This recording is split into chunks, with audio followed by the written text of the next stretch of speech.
Good morning 12th class. देखिए यहाँ हम चैप्टर पढ़ रहे थे माइग्रेशन, प्रवास पढ़ रहे थे। ठीक है, तो हमने इसके कॉन्सिक्वेंसेस, रीज़न, कारक जो भी थे वो हम कर चुके हैं।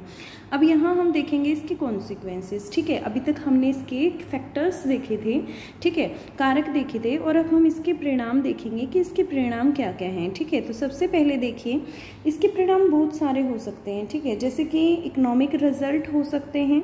दूसरी बात, डेमोग्राफिक रिजल्ट्स हो सकते हैं। डेमोग्राफिक का अर्थ यहाँ है कि जो जनसंख्या को प्रभावित करते हैं। सोशियो कल्चर रिजल्ट्स हो सकते हैं। सामाजिक सांस्कृतिक परिणाम हो सकते हैं। ठीक है, फिर उसके बाद यहाँ हम बात करेंगे पर्यावरणीय परिणाम की। ठीक है, जो पर्यावरण से संबंधित परिणाम हैं उन सभी के बारे में हम यहाँ देखेंगे। देखिए ये भी आपके लिए एक इम्पोर्टेंट क्वेश्चन है। ठीक है, जस्ट इसमें से 5 to 6 क्वेश्चन ही बन रहे हैं। जो बड़े क्वेश्चंस की यदि मैं बात करूँ तो एक मैंने कॉजेज बता दिया था आपको कि क्या कॉजेज है माइग्रेशन के, या आप कारक जिन्हें बोलते हैं। तो अब जो मैं नेक्स्ट क्वेश्चन है इसके कॉन्सिक्वेंसेज, ये एक बड़े क्वेश्चन में भी आ सकता है आपसे, तो this is important for you. ठीक है, ये इम्पोर्टेंट है। तो देखिए इसमें सबसे पहले हम आर्थिक कारणों की बात करते हैं। प्रवासी उद्गम प्रदेश में स्थित अपने घरों को कमाई का पैसा भेजते हैं। देखिए प्रवासी जो होते हैं वो जहाँ से बिलोंग करते हैं वहाँ पर अपने घरों को कमाई का पैसा भेजते हैं। अंतर्राष्ट्रीय प्रवासियों द्वारा भेजी गई जो हुंडियाँ होती हैं विदेशी विनिमय की प्रमुख स्रोतों में से एक है। देखिए हमें जो फॉरेन करेंसी अवेलेबल होती है, ठीक है, फॉरेन एक्सचेंज जो आप बोल सकते हैं, तो विदेशी विनिमय जो है उसका एक मुख्य स्रोत है। जो अंतर्राष्ट्रीय जो NRI वगैरह हैं जो फॉरेन कंट्री में जाकर रहने लग रहे हैं, तो वो जब अपनी इनकम का एक सोर्स अपने घरों पर भेजते हैं तो वो हमारे लिए एक विदेशी विनिमय का प्रमुख स्रोत होता है। सन 2000 में भारत ने प्रवासियों से हुंडियों के रूप में 2002 की यदि हम बात करें तो हुंडियों के रूप में 110 खरब अमेरिकी डॉलर प्राप्त किए थे। पंजाब, केरल, तमिलनाडु अपने अंतर्राष्ट्रीय प्रवासियों से महत्वपूर्ण राशि प्राप्त करते हैं। देखिए जहाँ पर सबसे ज़्यादा जो अंतर्राष्ट्रीय प्रवासी हैं वो कौन सी जगह से हैं? पंजाब से, केरल से, तमिलनाडु से। ठीक है, महत्वपूर्ण राशि प्राप्त करते हैं। अंतर्राष्ट्रीय प्रवासियों की तुलना में आंतरिक प्रवासियों द्वारा भेजी गई हुंडियों की राशि बहुत थोड़ी होती है। देखिए यदि मैं अंतर्राष्ट्रीय प्रवासियों की तुलना में देखूं तो जो आंतरिक प्रवासियों द्वारा भेजी गई हुंडिया की राशि बहुत ज़्यादा थोड़ी होती है, किंतु यह उद्गम क्षेत्र की आर्थिक वृद्धि में महत्वपूर्ण भूमिका निभाती हैं। सबसे पहले मैंने यहाँ देखी जो अंतर्राष्ट्रीय प्रवासियों की तुलना में यदि मैं आंतरिक प्रवासियों की बात करूँ, आंतरिक प्रवासियों का बेटा यहाँ पर क्या अभिप्राय है?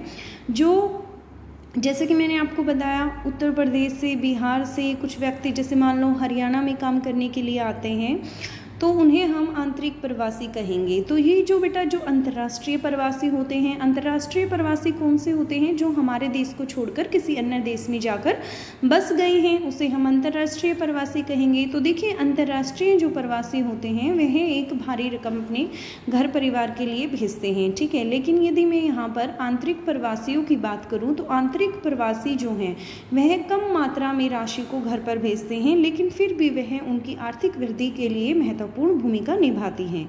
हुंडियों का प्रमुख प्रयोग जो है वह मुख्यतः भोजन, ऋणों की अदायगी, उपचार, विवाह तथा बच्चों की शिक्षा, कृषि, निवेश, गृह निर्माण इत्यादि के लिए किया जाता है। बिहार, उत्तर प्रदेश, उड़ीसा, आंध्र प्रदेश, हिमाचल प्रदेश इत्यादि के हजारों निर्धन गांवों की अर्थव्यवस्था के लिए ये हुंडियां जीवनदायक रक्त का काम करती हैं। ठीक है, पूर्वी उत्तर प्रदेश, बिहार, मध्य प्रदेश, उड़ीसा के ग्रामीण क्षेत्रों से पंजाब, हरियाणा, पश्चिमी उत्तर प्रदेश के ग्रामीण क्षेत्रों में प्रवास कृषि विकास के लिए उनकी हरित क्रांति कार्य योजना की सफलता के लिए उत्तरदायी है। उद्गम प्रदेश के दृष्टिकोण से यदि हुंडिया अथवा पैसों के प्रवास के प्रमुख लाभ हैं तो मानव संसाधन, विशेष रूप से कुशल लोगों का ह्रास उसकी गंभीर लागत है। उन्नत कुशलता का बाजार सही मायने में वैश्विक बाजार बन गया है और सर्वाधिक गत्यात्मक औद्योगिक अर्थव्यवस्थाएं गरीब देशों से उच्च प्रशिक्षित व्यावसायिकों को सार्थक अनुपातों में नौकरियां दे रही हैं। परिणाम स्वरूप उद्गम प्रदेश के वर्तमान अल्प विकास का पुनर्बलन होता है। ठीक है, अब यहाँ हम देखेंगे जनांकीय परिणाम। प्रवास से देश के अंदर जनसंख्या का पुनर्वितरण होता है। ग्रामीण नगरीय प्रवासों से नगरों में जनसंख्या की वृद्धि होती है। देखिए यहाँ यदि हम देखें तो डेमोग्राफिक रिजल्ट की जब हम बात करें तो प्रवास से देश के अंदर जनसंख्या का पुनर्वितरण होता है, ठीक है, रीडिस्ट्रीब्यूशन होता है पॉपुलेशन का। ग्रामीण नगरीय प्रवास से नगरों में जनसंख्या की वृद्धि होती है। देखिए जब गांव के लोग, ठीक है, शहरों में जाकर प्रवास करते हैं, रहते हैं वहाँ पर, तो वहाँ की जनसंख्या में वृद्धि हो जाती है। ग्रामीण क्षेत्रों में होने वाले युवा आयु के कुशल एवं दक्ष लोगों का बाह्य प्रवास ग्रामीण जनांगीय संगठन का प्रतिकूल प्रभाव डालता है। उदाहरण था उत्तराखंड, राजस्थान, मध्य प्रदेश और पूर्वी महाराष्ट्र से होने वाले बाह्य प्रवास ने इन राज्यों की आयु एवं लिंग संरचना में गंभीर असंतुलन पैदा कर दिया है। ऐसे ही असंतुलन उन राज्यों में भी उत्पन्न हो गए हैं जिनमें ये प्रवासी जाते हैं, ठीक है। फिर उसके बाद हम यहाँ पर थर्ड बात करेंगे, सामाजिक सांस्कृतिक परिणाम। प्रवासी सामाजिक परिवर्तन के अभिकर्ताओं के रूप में कार्य करते हैं। देखिए प्रवासी जो होते हैं वह सामाजिक परिवर्तन के अभिकर्ताओं के रूप में कार्य करते हैं। नवीन प्रौद्योगिकियों, परिवार नियोजन, बालिका शिक्षा इत्यादि से संबंधित नए विचारों का नगरीय क्षेत्रों से ग्रामीण क्षेत्रों की ओर विचरण इन्हीं के माध्यम से होता है। देखिए यहाँ सामाजिक सांस्कृतिक परिणाम का अभिप्राय क्या है। देखिए आप जानते हैं जो शहरों में परिवार नियोजन और नवीन जो प्रौद्योगिकियां हैं, ठीक है, जो नई नई टेक्नोलॉजी आ रही हैं और बालिका शिक्षा से संबंधित जो भी चीज़ें हैं वह नगरीय क्षेत्रों से ग्रामीण क्षेत्रों की तरफ विचरण कर रही हैं, डिफ्यूज कर रही हैं। उसका माध्यम भी क्या होता है, यही प्रवास ही होता है, ठीक है। प्रवास से विविध संस्कृतियों के लोगों का अंत मिश्रण होता है और इसे मिश्रित संस्कृति के उद्विकास को बल मिलता है। यह प्रवास ही है जो अधिकतर लोगों के मानसिक स्थिति को विस्तृत करता है, किंतु इसके गुमनामी जैसे गंभीर नकारात्मक परिणाम भी होते हैं जो व्यक्तियों में सामाजिक निर्वात और खिन्नता की भावना भर देते हैं। देखिए प्रवास से हम यदि बात करें तो आप देखेंगे कि जो भिन्न संस्कृति के जो लोग होते हैं वो आपस में मिलजुल कर रहते हैं, ठीक है। इससे हम क्या कह सकते हैं, इससे हम कहेंगे कि एक मिश्र संस्कृति के उद्विकास को बल मिलता है। यह प्रवास ही है जो अधिकतर लोगों के मानसिक स्थिति को विस्तृत करता है, किंतु इसकी गुमनामी जैसे गंभीर नकारात्मक परिणाम भी होते हैं जो व्यक्तियों में सामाजिक निर्वात, सोशल वैकम और खिन्नता की भावना भी भर देते हैं। खिन्नता की सद्भावना लोगों को अपराध और औषध दुरुपयोग जैसी असामाजिक क्रियाओं के पाश में फंसने के लिए अभिप्रेरित कर सकती हैं।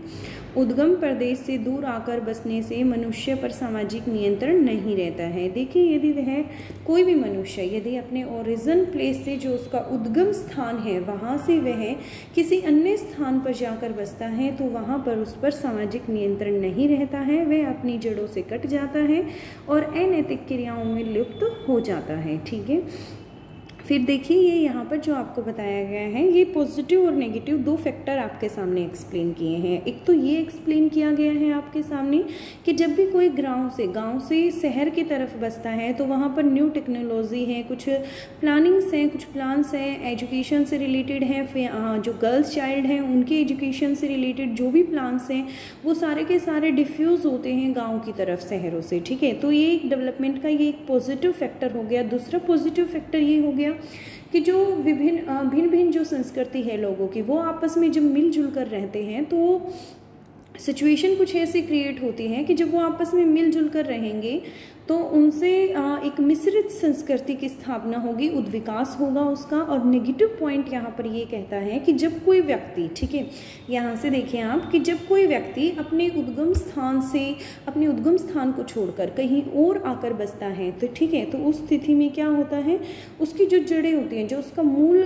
जो स्थान है वह वहाँ से कट जाता है और वह अनैतिक क्रियाओं में लिप्त हो जाता है, ठीक है। है। अब यहाँ हम बात करेंगे पर्यावरणीय परिणाम, ठीक है। इन्वायरमेंटल रिजल्ट्स क्या हो सकते हैं? ग्रामीण से नगरीय प्रवास के कारण लोगों का अति संकुलन नगरीय क्षेत्रों में वर्तमान सामाजिक और भौतिक अवसंरचना पर दबाव डालता है। देखिए, जब गाँव की जनसंख्या, गाँव के जो लोग हैं वो नगरों की तरफ बढ़ते हैं, शहरों की तरफ बढ़ते हैं, तो वहाँ की जनसंख्या जो है वह प्राय बढ़ जाती है। और जनसंख्या बढ़ने से क्या होगा कि जो वहाँ की वर्तमान जो सामाजिक और भौतिक, फिजिकल आप कह सकते हैं, बिल्डिंग वगैरह, जो ज़मीन से रिलेटेड जो भी चीज़ें हैं, उन चीज़ों के ऊपर वहाँ पर प्रेशर डलता है, ठीक है। अंततः इससे नगरीय बस्तियाँ जो हैं वह नगरीय बस्तियाँ अनियोजित वृद्धि होती है। अनियोजित मतलब जिसका प्लान नहीं किया गया है, कोई नियोजन नहीं किया गया है, और उसमें वृद्धि होती है। गंदी बस्तियाँ और क्षुद्र कॉलोनियों का निर्माण होता है। महाराष्ट्र, गुजरात, कर्नाटक, तमिलनाडु और दिल्ली जैसे औद्योगिक दृष्टि से विकसित राज्यों में स्लम का विकास देश में अनियंत्रित प्रवास का नकारात्मक परिणाम है, ठीक है। इसके अतिरिक्त प्राकृतिक संसाधनों के अति दोहन के कारण भूम जल स्तर के आवश्यक वायु प्रदूषण, वाहित मल के निपटान और ठोस कचरे के प्रबंधन जैसी समस्याओं का भी यहाँ सामना करना पड़ता है, ठीक है। अब कुछ अदर रिजल्ट्स देख लेते हैं। प्रवास स्त्रियों के जीवन स्तर को प्रत्यक्ष अथवा परोक्ष रूप से प्रभावित करता है, ठीक है। ग्रामीण क्षेत्रों में पुरुष वर्णात्मक बाह्य प्रवेश के कारण पत्नियां पीछे छूट जाती हैं। आप जानते हैं इस चीज़ को कि यदि मैंने पीछे भी आपको पढ़ाया था कि जो मेल कैंडिडेट हैं, ठीक है, एम्प्लॉयमेंट के लिए, रोजगार के लिए वह शहरों की तरफ विस्थापित होते हैं, शहरों की तरफ बढ़ते हैं, और उनकी जो पत्नियां होती हैं वह पीछे छूट जाती हैं, जिससे उन पर शारीरिक और मानसिक दबाव बढ़ता है, क्योंकि उन्हें परिवार की जो रिस्पॉन्सिबिलिटी है वह अकेले निभानी पड़ती है। इस वजह से उन पर दबाव जो है वह ज़्यादा पड़ता है। शिक्षा अथवा रोजगार के लिए स्त्रियों का प्रवास उनकी स्वायत्ता और अर्थव्यवस्था में उनकी भूमिका को बढ़ा देता है, किंतु साथ ही उनकी सुविधा को भी बढ़ा देता है, ठीक है। अब देखिए, यहाँ पर चैप्टर आपका कंप्लीट हो गया है, ठीक है। चैप्टर कंप्लीट हो गया है, तो देखिए मैं यहाँ से कुछ मल्टीपल चॉइस क्वेश्चंस हैं, आपको वो करवा देती हूँ। आप खुद ही आंसर देंगे इन क्वेश्चंस का। देखिए, निम्नलिखित में से किस राज्य में सर्वाधिक अप्रवासी आते हैं? देखिए, प्रवासी कौन से हैं? जैसे वो अपने राज्य को छोड़कर गए हैं, उत्तर प्रदेश है, बिहार है, ठीक है। लेकिन यदि अप्रवासी की बात करूँ तो जो वहाँ जाकर बस गए हैं, तो महाराष्ट्र राज्य में कौन से, महाराष्ट्र जो राज्य है उसमें सबसे ज़्यादा अप्रवासी आते हैं, ठीक है। और यहाँ पर बेटा मैं आपको ये कह सकती हूँ कि पश्चिमी बंगाल कभी नहीं हो सकता, मैंने आपको कभी नहीं पढ़ाया। उत्तर प्रदेश से प्रवासी जाते हैं, वहाँ पर उत्तर प्रदेश में आकर कोई नहीं बसता है, ठीक है। उत्तर प्रदेश का मैंने आपको क्लियर किया था कि उत्तर प्रदेश से लोग दूसरे स्टेट के अंदर, दूसरे स्टेट की तरफ प्रवास करते हैं, ठीक है। दिल्ली में भी प्रवास ज़्यादा है, ठीक है। ये मैंने आपको करवाया था। तो फर्स्ट पे मैंने आपको महाराष्ट्र कराया था, एंड सेकंड पे मैंने आपको दिल्ली करवाया था। तो यहाँ से क्लियर हो गया आपको ये क्वेश्चन, इसका आंसर क्या होगा? महाराष्ट्र होगा। फिर नेक्स्ट क्वेश्चन देखिए बेटा क्या कहता है, निम्नलिखित में से कौन सा भारत में पुरुष प्रवास का मुख्य कारण है? तो देखिए, जब मैंने मेल जहाँ पर डोमिनेट थे माइग्रेशन के अंदर, जहाँ पर मेल जो कैंडिडेट जो पुरुष हैं उनकी जनसंख्या ज़्यादा थी, वो किस वजह से थी? मैंने आपको अभी भी लास्ट टाइम कुछ देर पहले ही बताया कि वो रोजगार के अवसरों के लिए वहाँ जाते थे, ठीक है। तो यहाँ पर मैं कह सकती हूँ कि व्यवसाय, ठीक है। फिर उसके बाद यहाँ हम नेक्स्ट देखेंगे। देखिए, भारत में प्रवास की निम्नलिखित धाराओं में से कौन सी एक धारा पुरुष प्रधान है? ठीक है, पुरुष प्रधान मैंने आपको 4 स्ट्रीम कराई थी। ग्रामीण से ग्रामीण कराई, ग्रामीण से नगरीय कराई, नगर से नगरीय कराई, और ये मैंने आपको स्ट्रीम कराई थी। तो इसमें देखिए, ग्रामीण से नगरीय में क्या है, पुरुष जो है पुरुष प्रधान है, ठीक है। फिर उसके बाद देखिए मैंने आपको करवा भी रखा है, मैं आपको दिखा देती हूँ अभी। यहाँ देखिए, मैंने यहाँ पर आपको करवा रखा है, ग्रामीण से नगरीय जो धारा है उसमें जो पुरुष है, ठीक है, ये जो ब्लैंक वाला स्पेस है ये पुरुष को रिप्रेजेंट करता है। तो इसमें पुरुष जो है वह डोमिनेंट है। तो कौन सी धारा ऐसी है जिसमें पुरुष जो है वह ज़्यादा है?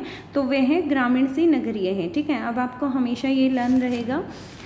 और फिर उसके बाद हम यहाँ नेक्स्ट बात करते हैं, निम्नलिखित में से किस नगरीय समूहन में प्रवासी जनसंख्या का अंश जो है वह सर्वाधिक है? देखिए, मैंने ये भी आपको इम्पोर्टेंट मार्क करवाया था, ठीक है। कौन सा ऐसा समूहन है? मुंबई नगरीय समूहन है, ठीक है। मैं आपको ये भी दिखा देती हूँ, आपने पढ़ा था, देखिए आपने नोट किया ना, तो आप हर क्वेश्चन का आंसर इजिली पुट कर सकते हैं, दे सकते हैं, ठीक है। तो देखिए, यहाँ भी मैंने आपको कराया था, नगर समूहों में ग्रेटर मुंबई में प्रवासियों की संख्या जो है वह सर्वाधिक है, ठीक है। और देखो यहाँ मैंने क्लियर करवा रखा, पहले पे महाराष्ट्र, फिर दिल्ली, फिर गुजरात, देन आफ्टर हरियाणा है, ठीक है। और प्रवासी कहाँ पर सबसे ज्यादा है, पहले उत्तर प्रदेश, सेकंड पे बिहार, फिर उड़ीसा और मध्य प्रदेश है, ठीक है। और मैंने यहाँ पे आपको मार्क भी करवा रखा है, ठीक है। उसका रीजन भी यही है कि आप साथ साथ करेंगे तो आपके इंटरनल क्वेश्चंस जो हैं वह कंप्लीट हो जाएंगे। फिर नेक्स्ट क्वेश्चन देखिए बेटा क्या कहता है, प्रवास के कारणों पर सूचना का समावेश भारत की किस जनगणना में किया गया था, ठीक है। तो देखिए ये सूचना का समावेश कब किया गया, 1981 में किया गया। 2001 की जनगणना के अनुसार भारत में सबसे ज्यादा प्रवासी और शरणार्थी कौन से देश से आए थे, बांग्लादेश से। बेटा ये भी मैंने आपको क्लियर करवाया था, देखिए ये मैंने आपको पाई चार्ट करवाया था और ये मैंने आपको टेबल करवाई थी, ठीक है। और यहाँ से जो सबसे ज्यादा आंकड़ा हमारे पास मौजूद था वो कौन से का था, बांग्लादेश का था। बांग्लादेश फर्स्ट पे, then after Pakistan, Nepal, Sri Lanka, Myanmar, Bhutan, Afghanistan. अब सिक्वेंस में भी लिख सकते हैं अपने क्वेश्चन के फॉर्मेट बनाने के लिए। जरूरी नहीं है कि आपसे फर्स्ट वाला ही पूछा जाए, सेकंड वाला भी पूछा जा सकता है, ठीक है। थर्ड वाला भी आपसे पूछा जा सकता है। तो फर्स्ट पे बांग्लादेश है, सेकंड पे पाकिस्तान है और थर्ड पे नेपाल, फोर्थ पे Sri Lanka, then after Myanmar, Bhutan and Afghanistan, ठीक है। तो ये यहाँ से हो गया 2001 की जनगणना के अनुसार समावेश भारत की प्रवास के ये तो हो गया, ठीक है। और प्रवासी और शरणार्थी कहाँ से, बांग्लादेश से। सेकंड नंबर पे कहाँ से हैं, पाकिस्तान से हैं, ठीक है। फर्स्ट एंड सेकंड आपको हमेशा ही याद रहना चाहिए किसी भी डाटा के अकॉर्डिंग, ठीक है। क्लियर हो गया आपको इतना, ठीक है। अब जो हम बड़े क्वेश्चंस हैं, बड़े क्वेश्चंस देखिए, बड़े क्वेश्चंस में मैं आपको कुछ रीजन दे सकती हूँ। देखिए भारत में आंतरिक प्रवासों के कारणों की विवेचना कीजिए। तो भारत में जो आंतरिक प्रवास था, ठीक है, उसके कारण मैंने आपको सारे क्लियर कर रखे हैं। देखिए ये मैंने आपको सारे रीजन बताए थे और मैंने आपको कहा था कि ये बड़े क्वेश्चंस की फॉर्म में आएगा। आपको अपनी नोटबुक में लिखना है, क्या क्वेश्चन आप लिखेंगे, भारत में आंतरिक प्रवासों के कारण की विवेचना कीजिए, ठीक है। तो आंतरिक प्रवास के कारण आपने यहाँ पर कौन कौन से पढ़े थे, आजीविका पढ़ा था, विवाह पढ़ा था, शिक्षा और वृत्ति का पढ़ा था। लोग रोजगार के संसाधनों की खोज में भी एक जगह से दूसरी जगह पर प्रवास करते हैं। और यहाँ विवाह उपरांत यदि आपको पता हो तो फीमेल्स जो हैं उनका माइग्रेशन सबसे ज़्यादा होता है। 65% फीमेल्स का माइग्रेशन जो प्रवास है वह विवाह के बाद ही होता है, क्योंकि यह हमारी जो है वह सामाजिक रीति रिवाज के तहत ऐसा होता है। फिर मैंने शिक्षिका और वर्तिका के बारे में बताया था, जो एजुकेशन एंड करियर के लिए अच्छी अपॉर्चुनिटीज़ के लिए अपनी एजुकेशन को हाई करने के लिए लोग प्राय शहरों में निवास करते हैं।